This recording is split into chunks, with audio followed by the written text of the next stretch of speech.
कैलाश पर्वत पे धीरे धीरे समय बीतत बा। 6 महीना, 7 महीना, 8 महीना, 9 महीना, 10 महीना, 11 महीना, 12 महीना, बस। 13 महीना, महीने जाके रहा। जब 12वां महीना लगा भगवान भोलेनाथ कहे सती अब हमार फटी कहीं निकरी उकरी न का कहीं हमका का पता। एक तो दुनिया के पहले ऐसा मर्द है जे गर्भवती है। गर्भवता। अच्छा गर्भवता है। कहे तो संसार के पहले ऐसा मर्द है जे करे पेटे में लड़किया बा। अब हमका का पता ही 12वें महीने में निकले कि 13वें 14वें कि निकरबई न करी। अब धीरे धीरे पेट बढ़त बा। भगवान भोलेनाथ कहे सती यह पेटे के साथे हमार गुजारा है नहीं होत बा। कहे तब कहे ने काम करा जा विष्णु जी के लगे। विष्णु जी के लगे जा और उनसे उपाय पूछ के आवा का होई के चाहिए कर। हाँ भैया अब यार पहुंचते हैं विष्णु जी के लगे। विष्णु जी उपाय समझावते हैं। आल्हा के भाव में कवि जी प्रमाण देते हैं। कैसे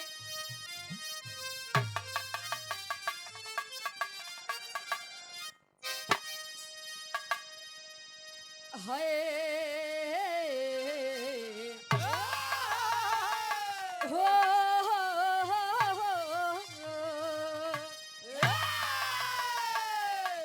अरे तसुर नर मुनि करते जे करे भजनिया बाबू।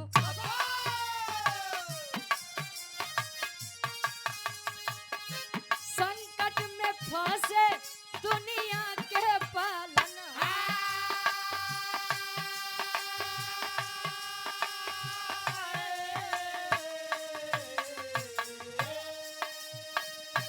अखिया घुसूरी गईली माथे के लीलरवा पंचो।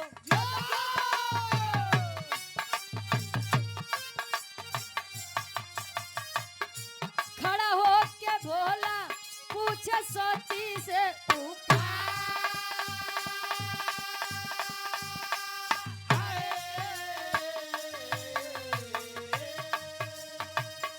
सती जी पहुँचली जाके विष्णु के समनवा भैया।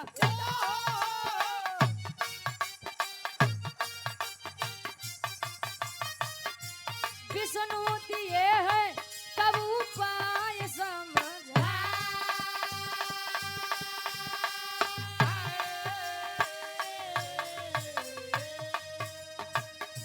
बनवा में चीरा जाके शंकर के पेटवा सती।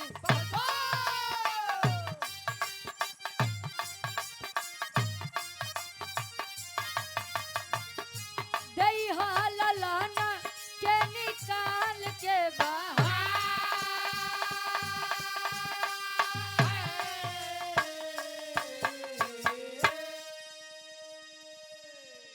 भगवान भोलेनाथ की सुन के पहुंचे माई सती जी विष्णु जी के लगे। अब विष्णु जी के लगे जब पहुंचे अल्ट्रासाउंड करावे तू जाता इनके बड़ी पैथोलॉजी रही। और ये आप गार्जियन जी परम सम्मानित आप माधव पांडे जी पान भंडार हरपुर।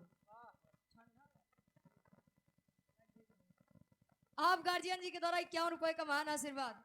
माई भगवती आपके काम में दिन दुना रात चौगुना तरक्की दे। ऐसे चूना लगावत रहे। हाँ बराबर वो पूछ अरे पाने में महाराज।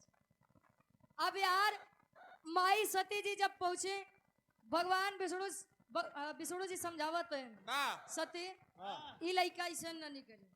तब कहीं जाई के एकांत वन में एकांत जंगल में शंकर जी के पेट चीर के वो लड़का निकाल के और वही जंगल में फेंक दो बहाई दो मोहाउजिन वाला लड़के के ऊपर। मेरा रुपया तोहार कोनो भरोसा बा नहीं। अच्छा ढेर जिन बोला। अब यार माई सती जी कहीं अच्छा हम पेट चीर तो दे लड़का निकाल तो दे खाए रहा भाई कहे लड़का निकाल तो देव लेकिन हमरे स्वामी ठीक कैसे होंगे।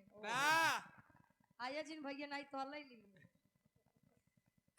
हमरा स्वामी ठीक कैसे कहिए एक कई शर्त बा बा एक कई उपाय बा हाँ कैसे कहीं नहीं तोरे जौन सबसे छोटकनी अंगुरी में हाँ वही में अमृत रस बा बा और वह अमृत रस अगर पिया देबो तो पहले जैसा ठीक हो जाइए आइन स्वामी आवत चला कहाँ है कहीं चला बतावत बा जंगल में लियाई के आइन कहीं स्वामी अब तोहर पेट चीरब बा ना सती बहुत पिया है कहीं हम ठीक कैसे हो कहीं ई में अमृत रस बा उहे पियाऊ पहले जैसा ठीक हो जाबा तो पहले पियावा हमके हाँ कहीं काम महाराज हाँ तू तनिको भरोसा नहीं बे बा कहीं सती नहीं तुम मेहरारू के जात हाँ लबर लबर कई जत रह गया नहीं पड़ा अच्छा ये अंगूरी पकड़ावो तो हाथ पकड़ई लागत है। अब ये हाल कहें तू मेहरारू के जात पता लग लड़किया देखो बा और लड़किया के ऊपर मुहाई गए लई के लड़किया कैलाश पर्वत चली आओ। मेहरारू लड़किया भेल लोभावे करत आम भैया ये परक के परा है पहले अमृत रस पियावो करे बाद पेट चीरो बा अमृत रस पियाई के भगवान भोलेनाथ के पेट चीरत है हाँ कैसे खड़ी के भाव में कवि जी लिखत है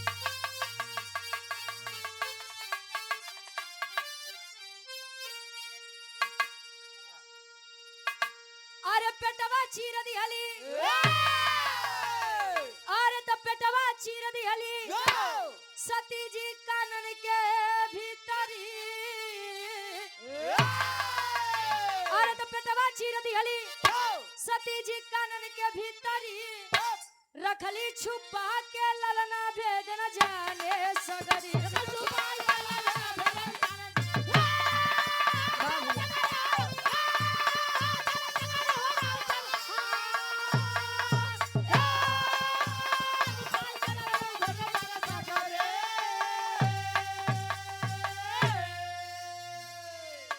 लड़का पेट चीर के जब निकाले अच्छा माँ की ममता ये होती है अमृत के धार के केतनो पियाई एगो माई बिना अब कैसे करे जवा जुड़ाई है भाई एगो माई बिना माँ के बिना बच्चे का कोई अस्तित्व ही नहीं है बा माँ न होती तो शायद हम और आप न होते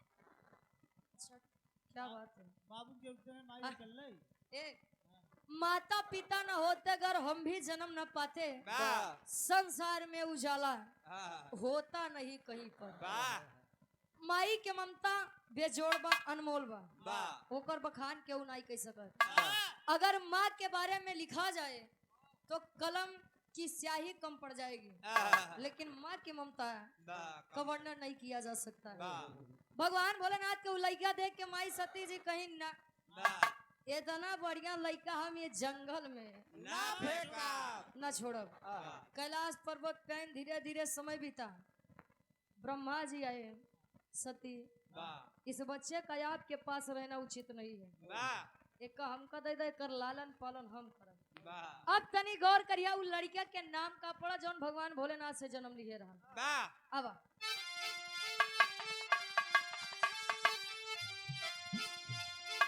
अरे तब ब्रह्मा के दे दिहली अब सती जी लालनवा त नारद पड़ा नाम जे कर जाने ला जहाना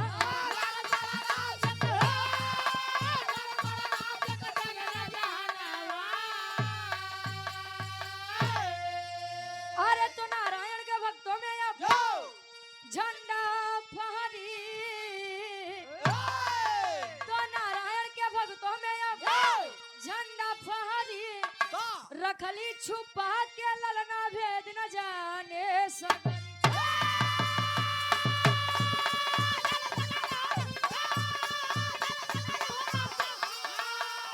जियो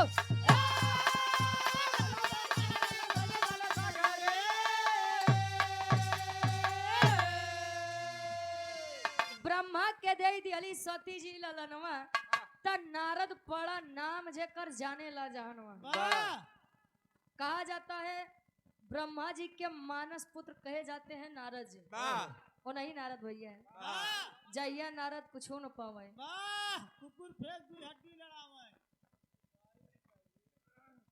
ए भैया इनकर नहीं दोष बा, इनके नमो में दोष बा। इनके नामों में दोस्त हाँ हो, पहले के लोग नाम रखे राज नारायण, राम नारायण, राम समोई, राम आधार, हाँ जोखन बेचन लफेरन लोटन। राजेंद्र ए भैया हाँ आज वाले एक अक्षर के नाम रखे थे, डब्लू यस ओकरे बाद बस ओसी छोड़ करे कभी मतलब नहीं बा। उल्टा या ये अपने नाम में जैसे कुल उल्टा कह डावत है। अच्छा कुकुर फेंक के हड्डी कबो लड़ी? अच्छा तो ही चेक करा भैया हो, कहे जैया नारद कुछ न पावे, हड्डी फेंक दो कुकुर लड़ावे। नारद सीधे से बैठे वाला है। अच्छा पहले एक ही नारद रहे, आज हर घरे दुई नारद जन्म ले। यार के बात वहार, वहार के बात यार, झगड़ा लगाए दें तो बैठ के आराम से देख। भैया ब्रह्मा जी के मानस पुत्र कहे जाते हैं नारद जी, और नारद जी का जन्म शंकर जी से हुआ। अब हमारे विराट के शीर्षक रहा नारद जन्म। लोग यहाँ मेहरारू से लड़कियां जन्म लेते हैं, मनसेदू से लड़कियां जन्म लेते हैं। अब आखिरी में खानदान के परिचय गुरु विहारी, गुरु गणेश, गुरु रामलाल हितकारी।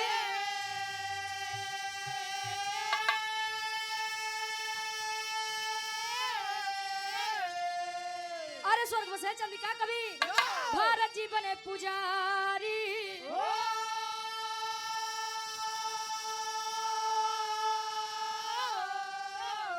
अरे सती से